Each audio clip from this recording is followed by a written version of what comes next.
Well, thank everyone for coming this evening. We're going to go ahead and get started, although there's some people I'm sure will be straggling in just a bit.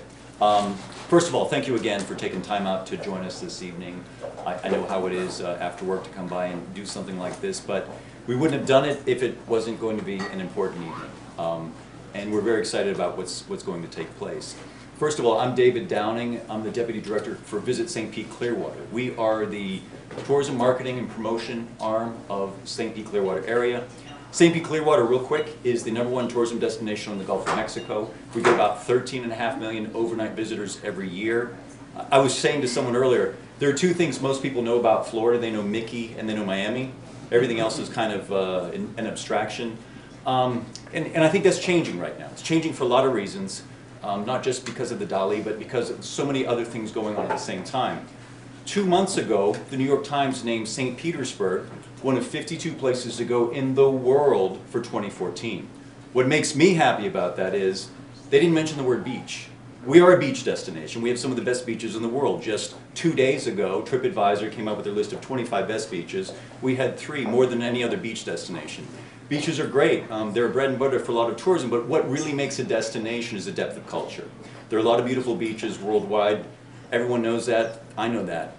And what really adds depth to our destination is the cultural messaging. And tonight, I'm just so excited about what's going to happen. We have the Dalí Museum with us, the entire crew from there, including Hank, who I'll introduce in just a minute. But I've been asked 3 times tonight, how did the Dalí Museum wind up in St. Petersburg, Florida? Hank, I'm going to steal your story real quick. Yes, it's the world story. It's the world story. Because in the Wall Street Journal in 1978, there was a story that ran called "The Art World Dilly-Dallies Over Dallies." This massive collection the Morse family had from Cleveland, right? Hank, stop me if I'm screwing this up at all, since it's your story. He'd amassed this huge collection of Dalís, and they were looking for a museum that would build a structure dedicated solely to Dalí. This was what happened in St. Petersburg. I believe a lawyer was reading this, and he said, this is a great idea. They found a marine warehouse down close to the waterfront, and that's how the collection became in St. Petersburg. In 2011, after many, many years of hard work by Hank and his team, we opened the Dalí Museum, which you saw on the video reel, which will play again behind us. A masterful, a beautiful, spectacular, I think finally something worthy of Dalí, to house Dalí. It's as fantastic as his work. So just to put that question to bed, that's why we have the Dalí. We're very excited about that. And I will turn it over right now to Dr. Hank Hine. He is the director of the Dalí Museum, St. Petersburg, Florida. Thank you. I'm the director of the Dalí Museum and have been so for 11 years. And I'd like to introduce my colleague, the director of the Picasso Museum. His name is Bernardo Laniado-Romero, and together we have an announcement. Bernardo, we are creating an exhibition together, are we not? It's Picasso Dalí, Dalí Picasso. It's coming to Florida in November, so it's around the corner. And after Florida, it will be there till February, and it's coming to Barcelona in the 3rd Thursday of March of next year. So it's just about a year from now. So those were, you repeated those names.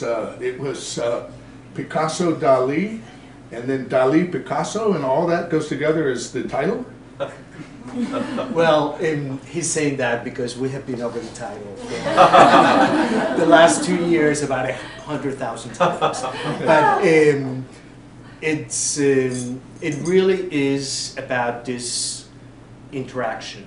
What's amazing about this exhibition is that there are 2 figures that are world known, have been intensely studied over the last 100 years for Picasso and a little bit less for Dalí. A great number of exhibitions have been organized around them, but nothing has been done, there has been no studies done into the relationship of Dalí and Picasso Picasso and Dalí. Well, we are really pleased to have the partnership with the Museu Picasso. It's a great institution, like the Dalí Museum. It's a single artist museum. that not only represents the finest of this artist's work, but also has responsibilities to contextualize the work and add to the intellectual capital. And we're so pleased that we are working together, exchanging parts of our collections, but also borrowing from maybe 20 leading collections around the world to make this exhibition. When we have a new context for showing these artists, we have a new perspective on them. And we all think we know Picasso, and likewise we think we know Dalí. And we see them as these somewhat isolated, almost mythic figures who act out their own genetic propensity to making these images which we recognize. That's how we see them. In fact, they're highly vulnerable to influence. And women and war and literature and other artists, and of course these artists, each other, one to the other, are these influences that shape the artists. So in bringing these two artists together in a particular context, looking at their moments of intersection historically and thematically, we can add a new dimension of knowledge to our sense of those artists. Can you describe actually the nuts and bolts of the exhibit and how it's going to be presented and what that's going to look like? Well, in the exhibition, we have to say, we're able to bring it about thanks to the collaboration, strong, close collaboration with the Gala-Salvador Dalí Foundation in Figueres, and an important number of private and public collections like the Pompidou and the Museu in Stockholm, or the De Menil in Houston, or the Reina Sofia in Madrid, or the Thyssen as well. There are a number of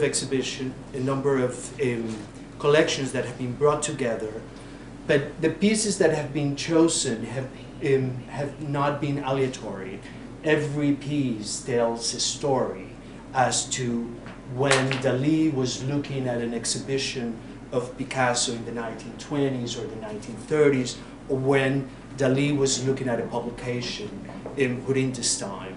And the two works that are being shown here, the Tête avec the Fauteuil Rouge, the De Menil Foundation, and this work from the Dalí Museum in St. Petersburg, I think pretty much exemplifies the kind of works and the kind of connections that you will be able to see in the exhibition. They are direct, visual, and documented proofs of that connection. I would like to go a little bit deeper in that pilgrimage that you talk about, Dalí going to visit Picasso. How was that, and what happened when they meet? Well, and this is one of the wonderful things about the exhibition. There has been stories about that relationship, but the fact remains that there was a great admiration by Dalí to Picasso, and there was the visit to his studio, and like many artists, many talented artists that came to visit him throughout his life, Picasso opened his studio and opened really himself. He was very supportive. Another case is Joan Miró, who later on also developed a very strong friendship. In the case of Dalí, he was very supportive of Dalí, introduced him to people, opened him doors. He also was supportive of Dalí's first trip to the United States. There is quite an intense story to be told here. This pretty much ceases to be, for political reasons, by the time of the outbreak of the Spanish Civil War in 1936. Dalí sent Picasso a postcard every year for Christmas, and the publication is actually the postcards that Dalí sent him for several decades. And we at the Picasso Museum, we have been very lucky. One of our benefactors was Gala and Dalí himself. In 1963, the year the museum was founded, Gala donated a collage from 1913 in her collection, and Dalí himself donated the series of metamorphoses in his collection. So that also, I think, shows the extent of Dalí's admiration for Picasso and his support, in our case, for our museum. In order to bring projects about, you need synergies. And it has to be the right place, the right time, and the right people involved. And I think when Hank came to see me with this project 2 years ago, it was just the right time and the right place. I had met Hank 10 years before when I was at the Picasso Museum in Malaga, and I knew that he had been earnestly trying to bring this project about, but hadn't found the right partner.